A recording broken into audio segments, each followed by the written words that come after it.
नमस्कार प्यारे विद्यार्थियों, स्वागत है आप सभी का क्लास 10th के हिंदी की क्लास में, जिसमें मैं आज आप सभी को बताने वाला हूं कि हिंदी गद्य का विकास किस प्रकार से हुआ, उसका मैं परिचय आप सभी को देने जा रहा हूं। दोस्तों, उम्मीद करते हैं कि आप सब बढ़िया होंगे, लाजवाब होंगे और आप सबकी पढ़ाई भी बेहतरीन तरीके से चले होगी। चलिए दोस्तों, शुरुआत करते हैं मेरे प्यारे मित्रों, मेरे दोस्त। शुरुआत करते हैं हिंदी गद्य के विकास का परिचय, यानी हिंदी गद्य का विकास कैसे हुआ, क्यों इसकी जरूरत पड़ी, क्या इसका कारण था। ठीक, तो चलिए शुरुआत करते हैं। सबसे पहले कहते हैं ये है हिंदी गद्य के विकास का परिचय। तो इसमें सबसे पहले यह बताया गया है कि हिंदी गद्य होता क्या है। तो दोस्तों, हमने इसका एक पार्ट बना दिया है, इसमें गद्य पद्य के बारे में हमने डिटेल से चर्चा किया है, तो आप लोग उस वीडियो को जरूर देखिएगा। तो चलिए बताते हैं कि हिंदी गद्य क्या होता है। गद्य क्या होता है कि वह भाषा जो हम रोजमर्रा के जीवन में बोलते हैं, जो रोज हम एक दूसरे से बातें करते हैं, एक दूसरे से अपनी बातें रखते हैं, जो भी हम अपनी बात किसी दूसरे को बताते हैं, या जो गपशप की भाषा होती है ना, उसी को हम क्या कहते हैं, गद्य कहते हैं। गद्य क्या होता है, जो हम रोजमर्रा के जीवन में एक दूसरे से अपनी बातें करते हैं, लिखते हैं, या कहानी जो वगैरह हो गया, ये सब क्या होते हैं, गद्य ही होते हैं। तो गद्य का विकास कैसे हुआ, गद्य कहाँ से आया। तो सबसे पहले मैं आप सभी को बता दूं, तो जो गद्य का विकास हुआ, इसका विकास कैसे हुआ, यानी इस गद्य का विकास,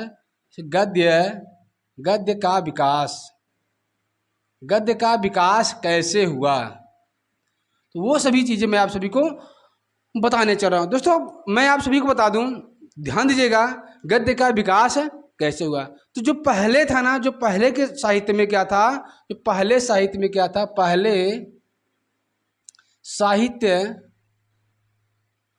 में कविताएं लिखी जाती थी। पहले क्या था, पहले कविताएं लिखी जाती थी। पहले का जो साहित्य था ना, वो क्या था, वो पद्य के रूप में था, यानी किसमें था, यानी कविताएं अधिक लिखी जाती थी। और लेकिन क्या हुआ कि कविताएं लिखी जाती थी, लेकिन जब समय बदलता गया, समय के बाद जब समय परिवर्तन होता गया, तो क्या हुआ, समय के साथ क्या हुआ, समय परिवर्तन के साथ साथ, यानी कहने का मतलब है, पहले का जो साहित्य था ना, वो क्या था, वो कविताओं के रूप में लिखा जाता था। लोग कविताएं ज़्यादा कहते थे, गाना दोहा सोठा वगैरह ज़्यादा गाते थे। लेकिन जैसे समय परिवर्तन हुआ, समय के साथ क्या हुआ, गद्य का महत्व बढ़ता गया। क्या हुआ, समय के साथ क्या हुआ, गद्य का महत्व, गद्य का जो महत्व है उस क्या हुआ, बढ़ता गया। ठीक है, पहले क्या था, पहले पद लिखा जाता था, लेकिन जब समय बदलता गया, लोगों को अपनी बातें रखने में समस्या होने लगी, तो उनको क्या हुआ, तो उनके मन में क्या आया कि क्यों ना हम अपनी बात को ऐसा रखें, कविता के माध्यम न रख के उसे डायरेक्ट रखें, सीधे तौर पर रखें, तो बेहतर रहेगा। तभी से क्या हुआ, गद्य का महत्व बढ़ता गया, जिसमें हम किसी भी बात को गा कर नहीं, जो रोजमर्रा का जीवन होता है, जैसे हम एक दूसरे से बातें करते हैं, उस रूप में अपने बात, अपने भाव, अपने विचार प्रकट कर सकते हैं। ठीक है, यही क्या है, गद्य का विकास का परिचय है। अब उसके बाद आ गया आधुनिकता का प्रभाव, यानी कि जो गद्य का विकास हुआ, उसका मेन कारण था कि जो आधुनिक समय है उसका बहुत ज़्यादा प्रभाव पड़ा। क्या था, पुराने समय में जो शिक्षा पद्धति थी, जो पढ़ाई का सिस्टम था, वो अलग था। लेकिन अब क्या हुआ है, अब ये हुआ है कि जैसे नए नए वैज्ञानिक आविष्कार हुए, हमारे पढ़ने का माध्यम बदल गया, हम लोग टेक्नोलॉजी के रूप में पढ़ने लगे, तमाम टेक्नोलॉजी आ गया। हम हर एक पढ़ाई को, जो चीज़ कहीं जाकर पढ़ते थे, वो चीज़ हम घर पर बैठकर, जैसे आपका ये ऑनलाइन सिस्टम आ गया, आप ऑनलाइन के माध्यम से आप कोई भी ज्ञान, कोई भी जानकारी आप घर बैठे प्राप्त कर सकते हैं। तो पहले का शिक्षा का माध्यम अलग था। पहले क्या था कि गुरुकुल में जाते थे पढ़ने, मगर अब क्या है, आप अपने घर पर ऑनलाइन से, मोबाइल के द्वारा आप पढ़ सकते हैं। तो ये है क्या, आधुनिकता। यानी कि पुराने समय में क्या हुआ, पुराने समय में क्या, कि पुराने समय में, किसमें, पुराने समय में शिक्षा पद्धति क्या था, शिक्षा पद्धति, और क्या हुआ, पुराने समय शिक्षा पद्धति और नए वैज्ञानिक आविष्कार, वैज्ञानिक जो आविष्कार हुए हैं, जो खोज हुए हैं, आविष्कार क्या, जो आविष्कार हुए हैं इसके कारण क्या है, इसके कारण ना के कारण साहित्य पर गहरा प्रभाव पड़ा। क्या हुआ, साहित्य पर बहुत ही गहरा गहरा प्रभाव पड़ा। ठीक है, तो पहले शिक्षा का माध्यम अलग था, अब शिक्षा का माध्यम अलग। आप हर जानकारी को घर बैठे ऑनलाइन के माध्यम से प्राप्त कर सकते हैं। तो इसमें क्या हुआ कि लोगों की सबसे पहली चीज़ है ना, इसमें ऐसा क्या हुआ कि क्या है आधुनिकता का प्रभाव कैसे पड़ा। सबसे पहली बात है ना, इसमें क्या हुआ कि लोगों की सोच बदलती गई। क्या, लोगों की सोच, जो लोगों की सोच थी वह बदल रही थी। क्या हो रही थी, जो लोगों का सोच था, जो सोचने का नजरिया था वो बदल रहा था। एक कारण ये भी है। और दूसरी बात तो क्या है, नई नई खोज और आविष्कार। क्या है इसमें क्या हो रहा था कि दूसरा क्या है कि नई नई खोज, क्या, नई नई खोज और आविष्कार, खोज और क्या हो रहे थे, खोज और आविष्कार हो रहे थे। क्या हो रहे थे, खोज और आविष्कार हो रहे थे। इसीलिए गद्य का महत्व ही बढ़ता, धीरे धीरे बढ़ता चला गया। उसके बाद शिक्षा का प्रसार बढ़ता गया, यानी शिक्षा का प्रचार प्रसार है वो और हाई स्तर पर, उच्च लेवल पर बढ़ता चला गया। क्या है आपका उसके बाद जो अगला है आपका कि शिक्षा स्तर का प्रभाव, शिक्षा स्तर का प्रचार प्रसार बढ़ता गया। ठीक, बढ़ता गया। यही कारण है कि गद्य का महत्व और भी बढ़ता गया। क्योंकि हम ना क्या करते हैं, कोई भी वैज्ञानिक हो या कोई भी किताब हो, जो होता है ना सब गद्य में लिखा रहता है, कविता के माध्यम से नहीं लिखा रहता है। तो इसीलिए क्या हुआ कि हम किसी भी बुक, किसी भी किताब, कुछ हिंदी हो गया, चाहे विज्ञान हो गया, चाहे इतिहास हो गया, वो सब किस में लिखा गया है, गद्य के रूप में लिखा जाने लगा। उसके बाद क्या हुआ, समाज में नए विचार आने लगे। क्या हुआ, अगला जो आपका है क्या है कि समाज में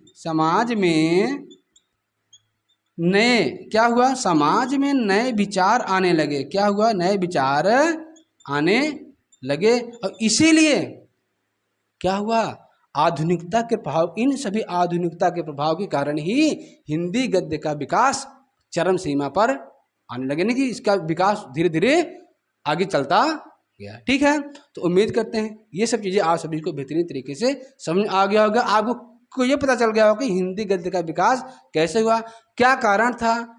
अब शुरुआत करते हैं तीसरे टॉपिक की। तीसरा टॉपिक क्या है, हिंदी गद्य का प्रारंभ, यानी हिंदी गद्य का प्रारंभ कब से हुआ।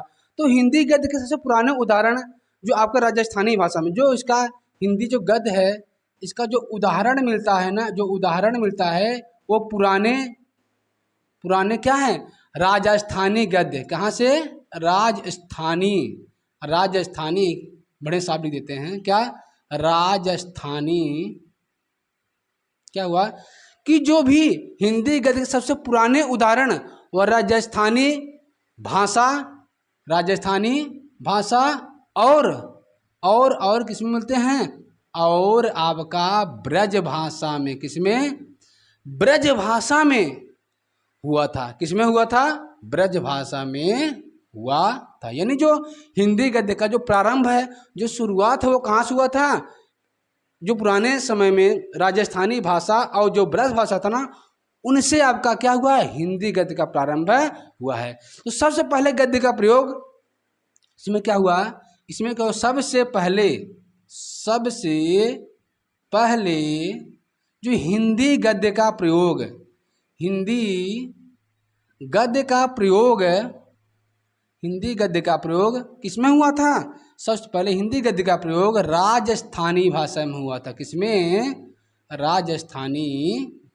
राजस्थानी भाषा में हुआ था। किसमें हुआ था, राजस्थानी भाषा में हुआ था। अगर आपसे कोई पूछे कि सर्वप्रथम हिंदी गद्य का जो प्रयोग है किस भाषा में हुआ था, इसमें बताओगे, आप बताओगे राजस्थानी भाषा में हुआ है। इसके बाद जो आपका है ना, इसके बाद ब्रज के साथ गद्य लिखा जाने लगा। इसके बाद क्या है, तो इसके बाद क्या हुआ, इसके बाद ब्रज भाषा, कौन सी भाषा, ब्रज भाषा में, किसमें, यानी इसके बाद राजस्थानी के बाद क्या हुआ, आपका ब्रज भाषा में गद्य लिखा गया। किसमें लिखा गया कि राजस्थानी भाषा के बाद क्या हुआ, आपका जो है ब्रज भाषा में हिंदी गद्य लिखा जाने लगा। पुराने समय में जो पत्र थे, जो आपके आदेश थे, जो टीकाएं थी, क्या थी, जो पुराने समय में, किसमें, पुराने समय में जो आपके पत्र थे, टीकाएं थे, आपकी पत्रिकाएं थी, क्या थी, जो भी पत्रिकाएं वगैरह थी वो सब क्या हैं, जो भी अनुवाद हो गया, कोई आपका ग्रंथ हो गया, क्या हो गया, कोई भी ग्रंथ हो गया, वो सब किसमें थे, सब किसमें थे, गद्य के रूप में, किसमें, राजस्थानी यानी ब्रज भाषा में बात कर रहे हैं, ठीक है, गद्य के रूप में मिलते थे। किसमें मिलते थे, गद्य के रूप में मिलते, ठीक है। तभी से क्या हुआ, हिंदी गद्य का प्रारंभ हुआ। अब चलते हैं, देखते हैं कि ब्रज भाषा का विकास कैसे हुआ। ब्रज भाषा का विकास कैसे हुआ, देखो ब्रज भाषा जो है, गद्य का विकास जब हुआ, यानी कि जो ब्रज भाषा गद्य का विकास लगभग 1400 वर्ष के आसपास शुरू हुआ। यानी जो आपका ब्रज भाषा है, ब्रज भाषा का विकास संवत, कब, संवत 1400 के आसपास माना जाता है। के क्या है कि आसपास माना जाता था। ये भी क्वेश्चन पूछा गया है कि जो ब्रज भाषा का विकास हुआ है वह कब हुआ है, किस सन में हुआ है, तो वह क्या है, संवत आपका 1400 के आसपास माना जाता है। इस समय क्या था, श्री कृष्ण की भक्ति करने वाले